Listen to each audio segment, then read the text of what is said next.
morning, guys. Speaking out of London, Ontario, we got some sunshine today. I know it's been pretty cold the last few days, but that's okay. This is Canada, as I tell my clients. It's the land of unpredictable weather. All right, let's talk immigration. I wanted to speak a bit about open work permits, closed work permits, conditional work permits. What is all of this about? Now, I always get calls. I get maybe 50, 60, 70 calls a week. People telling me, I want to come work in Canada. And that is amazing. Canada does want employment. It's not that Canada does not want employment. We do want employment. Now, the only issue is, in order for a foreign national or immigrant to come to Canada and be able to work on a temporary basis, you number one need an employer who can offer you a qualified job offer, or an AEO, an arranged employment offer. Okay? Now, what a qualified arranged employment offer is an offer that has been approved by Employment Social Development Canada, which is a federal agency separate and apart from immigration, who gives something called a labor market impact assessment. Now, everybody says, I want an LMIA. Now, what an LMIA is a labor market impact assessment. And what the LMIA is actually assessing is, how will giving a foreign national this job impact the labor market against a competing Canadian citizen or permanent resident for the same job? Now, in the major metropolitans, it's generally pretty difficult to get an approved LMIA unless if it's in a specific designated field. Now, the other thing is that you, the foreign national, require experience to be able to be qualified to work in those specific approved job categories.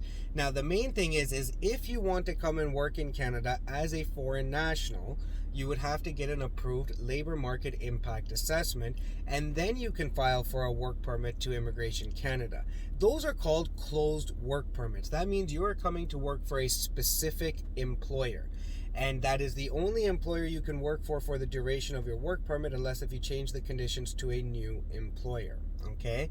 Now, these are called Lmia-based work permits, and this is the general and probably the only way a foreign national can get to Canada under that particular category.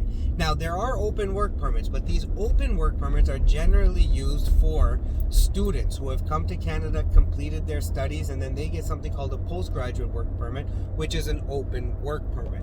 This is also for refugees in the country, individuals who come here and seek protection. They can then apply for an open work permit, but that's done so inland. Most open work permits are issued to you only after arriving in Canada through some other immigration program. Now, I hope that educates you a bit on what work permits are actually called and what they actually do, okay? And again, if you're coming from abroad, be very careful. There are a lot of scam artists out there. There are a lot of people who will say, pay me X amount of thousands of dollars and I will get you to Canada to work. I mean, I don't do this kind of work. It's not legal. It is considered fraud. Employers are supposed to be hiring employees. Immigration lawyers and consultants should not be involved in arranging your work.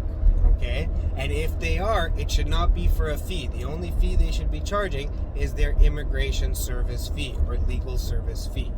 And if you are getting an arranged offer of employment, ensure that they do show you the labor market impact assessment. That is public record. There is no secret about it. Every LMIA has a file number.